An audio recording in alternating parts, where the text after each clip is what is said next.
The water is perfect at this time of night. Shanna lifted her long white dress over her thin shoulders and dipped under the cool depths of Lake Diamond. Don't be such a baby, Freeman. We didn't come out here at 2 a.m. for nothing. She smiled as she spoke. I loved that. After 5 months of sulking through Stanford High's senior year, Shanna looked so absolutely amazing when she finally just smiled. It was stupidly simple.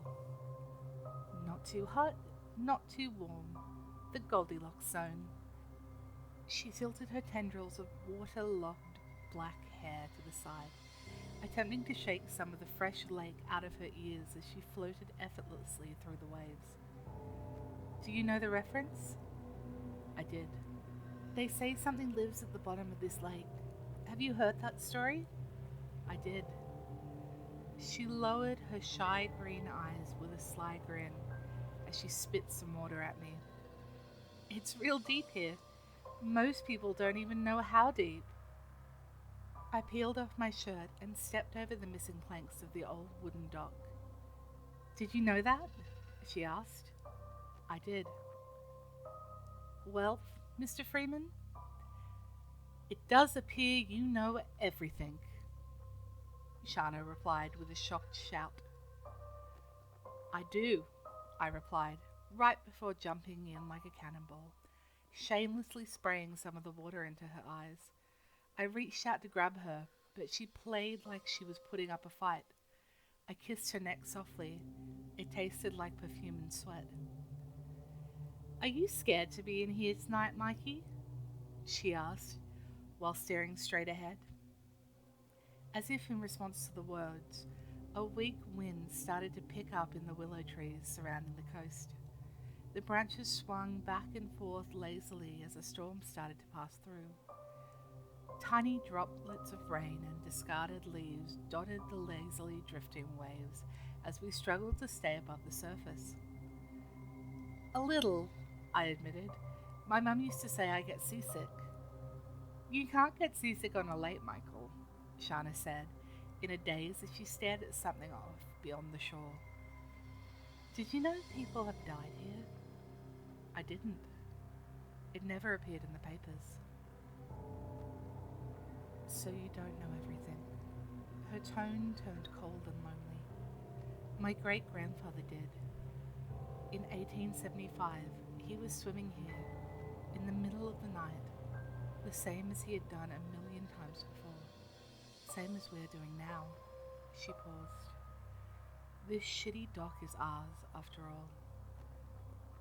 His wife always said he needed to get more use out of it. Sounds like a good reason to get out of the lake, Shana, I said, insistent and confused. Let's fucking go. She stared at me from the bottom of the ladder and shook her head. She was soaking wet and stunned by the significance of something I could not see beyond the trees. He drowned. I was with him. What are you talking about? Grandpa told me he would do it. We saw a bright light under the waves. It was so warm.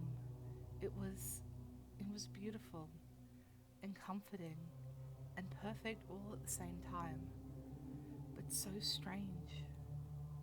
Where did it come from? What did it want? It was like somebody turned on a heater on the lake floor. It didn't make any sense.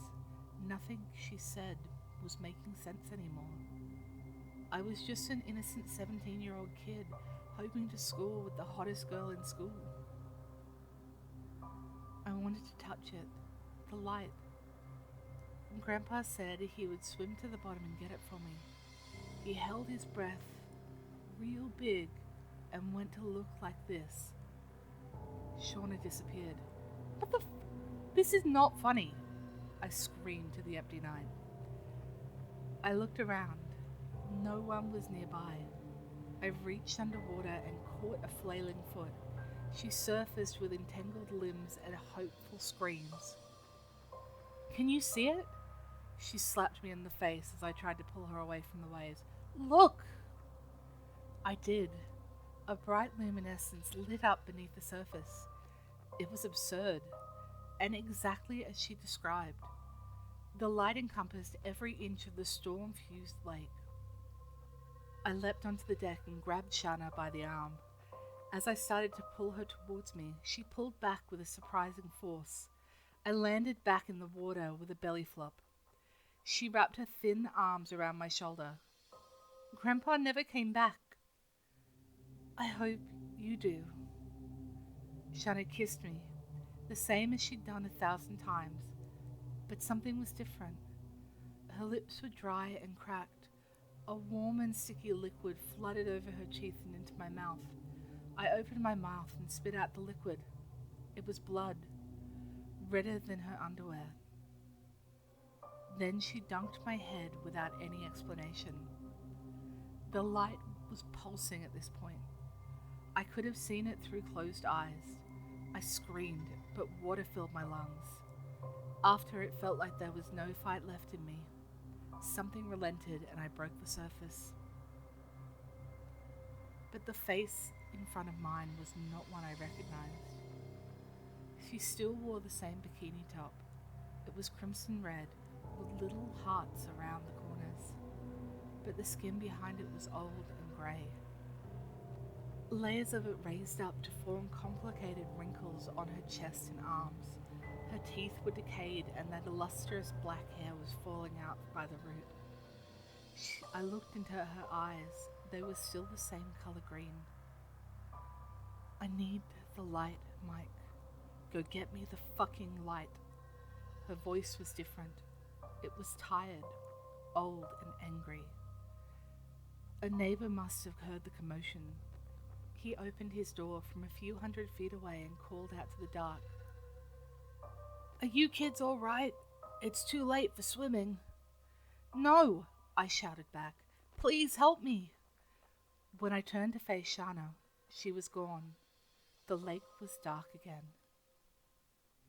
A dive crew searched Diamond grounds for hours. They never found my girlfriend or anything that suggested an electrical source. The body of a deceased senior citizen washed up on shore the next morning. I kept my mouth shut. Even though the reveal answered my own haunting questions for